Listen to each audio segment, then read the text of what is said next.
Hello friend, welcome to my YouTube channel techy Khushi. तो friend, आज हम इस वीडियो में देखने वाले हैं बिजनेस ऑर्गेनाइजेशन के बारे में। हम देखेंगे बिजनेस ऑर्गेनाइजेशन का इंट्रोडक्शन क्या है और उसके ऑब्जेक्टिव्स क्या है। So friend, without wasting time हम स्टार्ट कर लेते हैं। तो फ्रेंड, फर्स्ट ऑफ ऑल तो हम देखें कि बिजनेस का मतलब है क्या, बिजनेस एग्जैक्टली होता क्या है। तो फ्रेंड, यहाँ पे मैं आपको एक्सप्लेन करने के पहले बता दूं कि आज जो भी मैं बिजनेस के बारे में बताने वाली हूँ बहुत ही शॉर्ट में बताऊंगी, बिकॉज ऑलरेडी मैंने इसके ऊपर एक वीडियो बना रखा है जिसका लिंक मैं आपको अपने नीचे डिस्क्रिप्शन बॉक्स में दे दूंगी। इवन अगर आप चाहे तो मेरे आई बटन पे भी क्लिक करके बिजनेस ऑर्गेनाइजेशन के पार्ट 1 को देख सकते हैं, जहाँ पे मैंने आपको बिजनेस के बारे में काफी अच्छे से एक्सप्लेन किया है। वहाँ पे मैंने नेचर्स एंड फीचर्स भी काफी अच्छे से एक्सप्लेन किया है।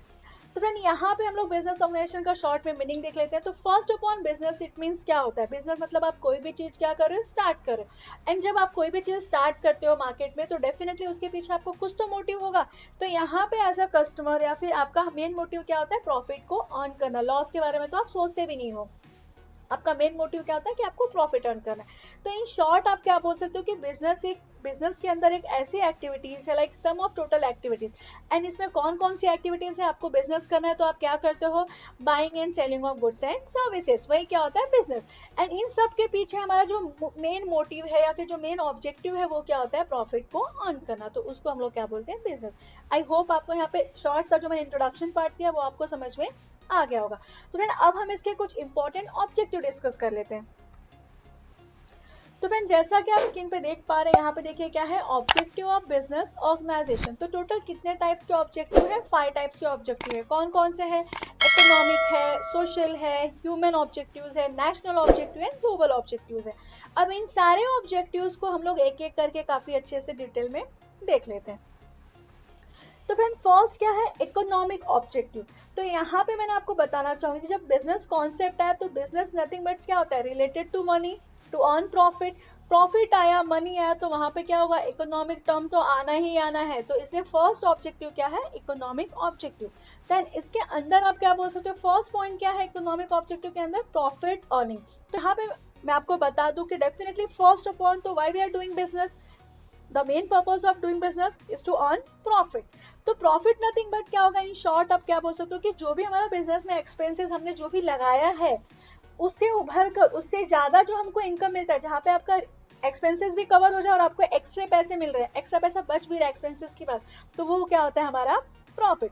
तो इन शॉर्ट क्या बोल सकते हो कि जैसे भी अगर आपने कोई प्लांट लगाया तो प्लांट को विदाउट पानी के या फिर विदाउट वाटर वो सरवाइव कर सकता है क्या, नहीं कर सकता। तो सेम थिंग आप क्या बोल सकते हो कि जब भी आपको अपना बिजनेस करना है, बिजनेस के बारे में हम लोग जब भी बात करेंगे तो एटलीस्ट हमको क्या होना चाहिए, प्रॉफिट होना चाहिए। विदाउट प्रॉफिट आप बिजनेस को सरवाइव लॉन्ग टर्म के लिए नहीं कर सकते। इसलिए क्या है, प्रॉफिट अर्निंग बहुत ही इंपॉर्टेंट ऑब्जेक्टिव है अंडर द इकोनॉमिक्स में।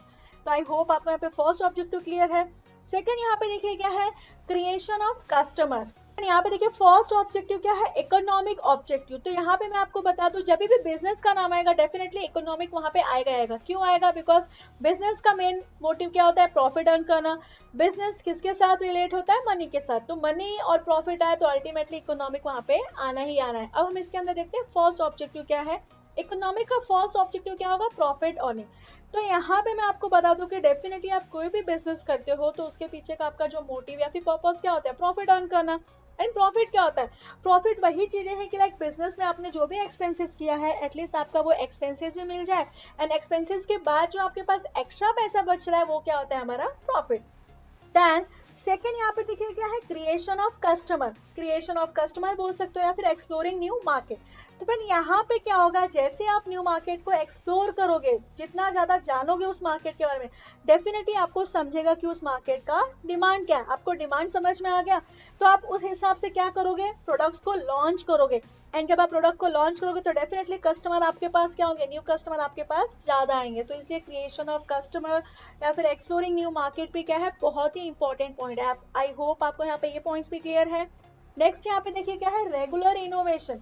तो यहाँ पे मैं आपको बता दूं कि आपको इनोवेशन या फिर क्रिएटिव आइडियाज ये सब लाना बहुत ही इंपॉर्टेंट है। बिकॉज जो आपके कस्टमर, अगर आपने ट्रेडिशनल मेथड या फिर एग्जिस्टिंग वे से ही आप कर रहे हो तो आपके कस्टमर ज्यादा टाइम तक आपके पास टिके रहने वाले नहीं है, वो कहीं और चले जाएंगे। तो इसलिए आपको क्या करना पड़ेगा, थोड़ा सा प्रोसेस चेंज करना पड़ेगा, और भी ज़्यादा बहुत ज़्यादा इफेक्टिव प्रोसेस लाना पड़ेगा, न्यू प्रोडक्ट्स लाने पड़ेंगे, आइडियाज़ लाना पड़ेंगे, बिकॉज यू नो कि आज जो बिजनेस है वो क्या है, एवर चेंजिंग एंड डायनामिक है। तो डेफिनेटली अगर आपको बिजनेस में कंटिन्यू रहना है, मार्केट में सस्टेनेबल रहना है, कॉम्पिटिटर्स को फेस करना है, तो उसके लिए आपके पास क्या होना चाहिए, कुछ लेटेस्ट ट्रेंड के डिज़ाइन होने चाहिए, अपग्रेडेशन होना चाहिए मशीनरी का, न्यू टूल्स एंड टेक्निक्स आपको पता होना चाहिए। इसलिए आप क्या बोल सकते हो, यहाँ पे रेगुलर इनोवेशन बहुत ही इंपॉर्टेंट रोल प्ले करता है। आई होप आपको यहाँ पे ये पॉइंट्स भी क्लियर है। अब हम नेक्स्ट एंड लास्ट पॉइंट देख लें। तो नेक्स्ट यहाँ पे देखिए क्या है, best possible use of resources. तो डेफिनेटली आपके पास जो भी रिसोर्सेज है उसका आप काफी अच्छे से यूज करिए, उसको वेस्टेज मत करिए। सो दैट आपको क्या होगा, आपका प्रॉफिट भी होगा, आपका जो मटेरियल है, जो चीजें हैं वो भी क्या होंगी, रिसोर्सेज है, उसको आप वेस्ट नहीं करोगे। इसलिए इसको क्या बोलते हैं, best possible use of resources. I hope आपको इकोनॉमिक ऑब्जेक्टिव क्लियर है। अब हम नेक्स्ट टाइप ऑफ ऑब्जेक्टिव देख लेते हैं। ऑब्जेक्टिव यहाँ पे देखिए क्या है, सोशल ऑब्जेक्टिव। तो यहाँ पे मैं आपको बता दूं, सोशल इट मींस क्या होगा, रिलेटेड टू द सोसाइटी। तो यहाँ पे मैं आपको बता दूं, आप जो बिजनेस सेटअप कर रहे हो डेफिनेटली किसी ना किसी सोसाइटी में ही तो कर रहे हो। तो आपको ये भी देखना है कि अगर आपको बिजनेस से प्रॉफिट चाहिए तो आप किस तरह की सर्विस या फिर किस तरह से आप सर्व कर रहे हो वहाँ के लोगों की, वहाँ के सोसाइटीज को। इसलिए हम लोग उसको क्या बोलते हैं, सोशल ऑब्जेक्टिव। क्यों बोलते हैं, बिकॉज आप क्या बोल सकते हो, जो बिजनेस है, बिजनेस क्या होता है, business is one of the pillar on which the society stand. इसलिए आप क्या बोल सकते हो, इन शॉर्ट जो आपकी सोसाइटी है वो भी क्या है, एक पार्ट है किसका, बिजनेस का। तो आई होप आपको यहाँ पे सोशल ऑब्जेक्टिव्स का मीनिंग तो क्लियर है। अब हम इसके एक एक पॉइंट्स देख लेते हैं। तो फर्स्ट क्या है, production and supply of quality goods and services. तो वहाँ की सोसाइटी को या फिर आपका जो सोशल ऑब्जेक्टिव है वो क्या होगा, जो भी आप प्रोडक्ट या फिर जो भी गुड्स एंड सर्विसेज ला रहे हो उसकी क्वालिटी क्या होनी चाहिए, काफी अच्छी होनी चाहिए, तभी आपके कस्टमर क्या होंगे, उससे सेटिस्फाई होंगे। Then adoption of fair trade practices. आपको कोई भी मिसलीड या फिर फेक प्रोमिसेस नहीं करना है, फेक एडवर्टाइजमेंट नहीं देना है।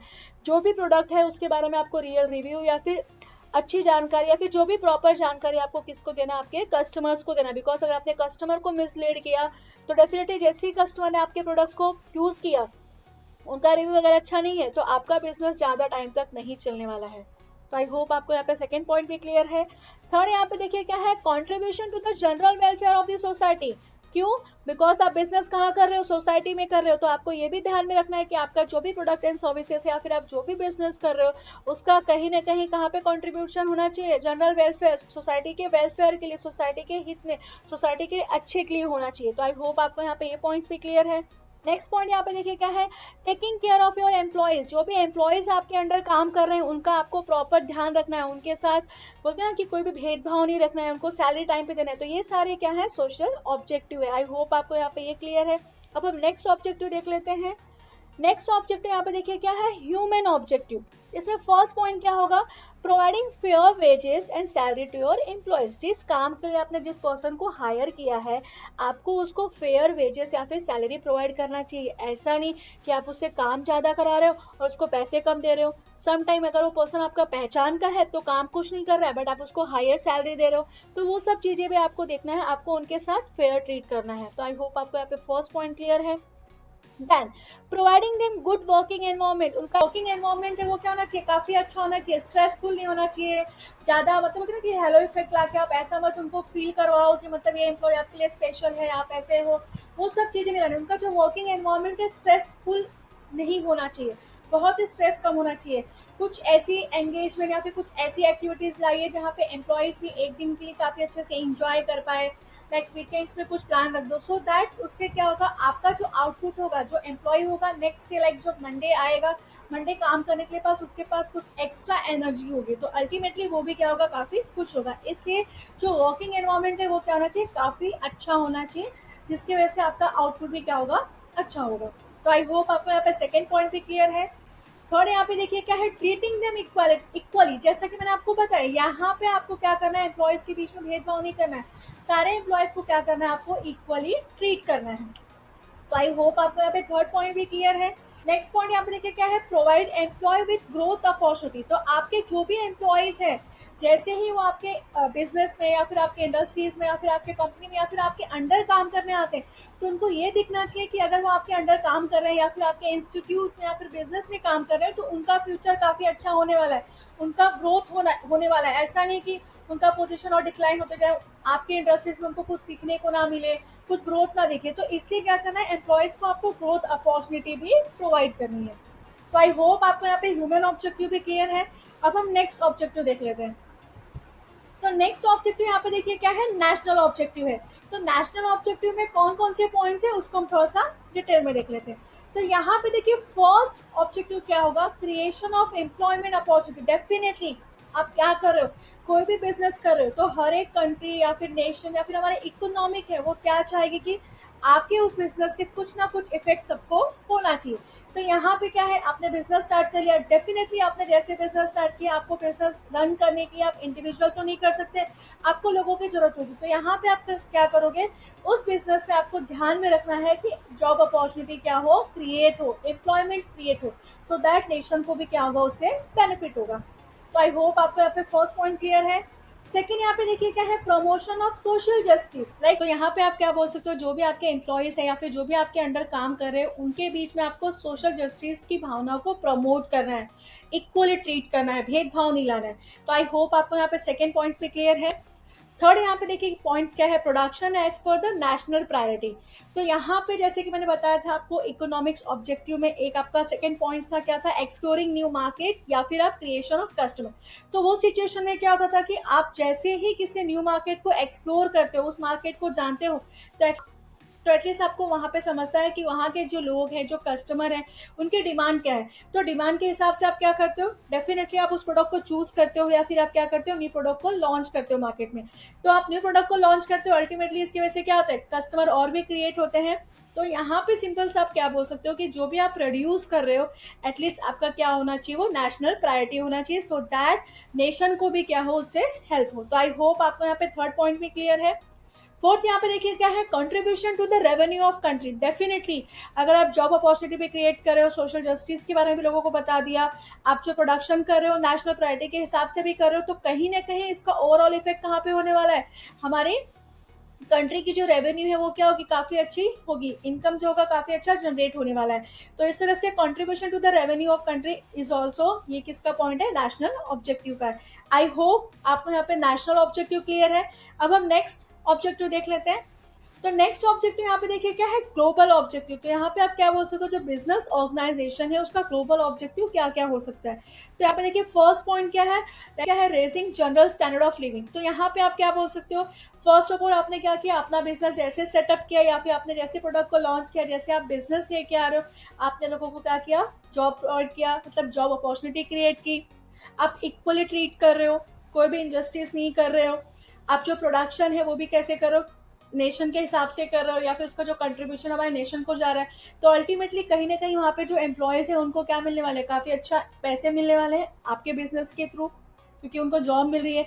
तो इस तरह से क्या करेंगे, अपना स्टैंडर्ड ऑफ लिविंग भी क्या करेंगे, वो इंक्रीज करेंगे, जो कि क्या होगा, ग्लोबल ऑब्जेक्टिव है। तो ग्लोबली वे में क्या होगा, जब अनएम्प्लॉयमेंट कम होगा तो डेफिनेटली स्टैंडर्ड ऑफ लिविंग भी लोगों का क्या होगा, बढ़ना स्टार्ट हो जाएगा। Then reducing disparities among nation, लोगों के बीच में भेदभाव की भावना भी नहीं रह जाएगी। क्यों, बिकॉज आपने ही क्या किया, लोगों के बीच में भेदभाव करना बंद कर दिया, तो आपसे देख के लोग कुछ और सीखेंगे। तो अल्टीमेटली डेफिनेटली यहाँ पे क्या हो रहा है कि भेदभाव, जो भी भेदभाव की भावना है वो क्या हो जाती है, कम हो जाती है। तो आई होप आपको यहाँ पे सेकंड पॉइंट भी क्लियर है।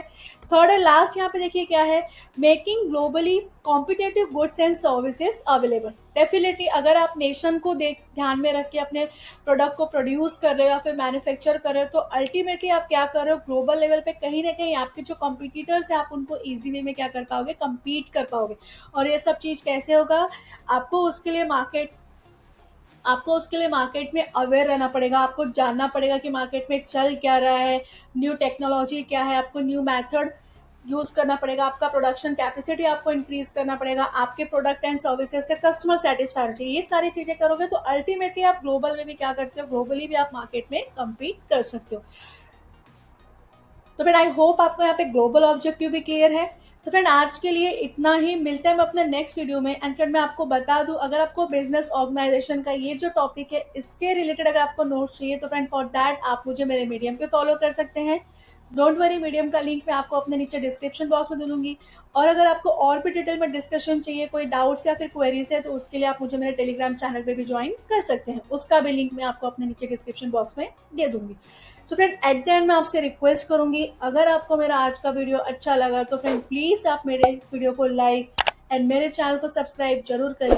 And friend don't forget to hit the bell icon so that आपको मेरे लेटेस्ट वीडियो का नोटिफिकेशन मिलता रहे। Thank you friend.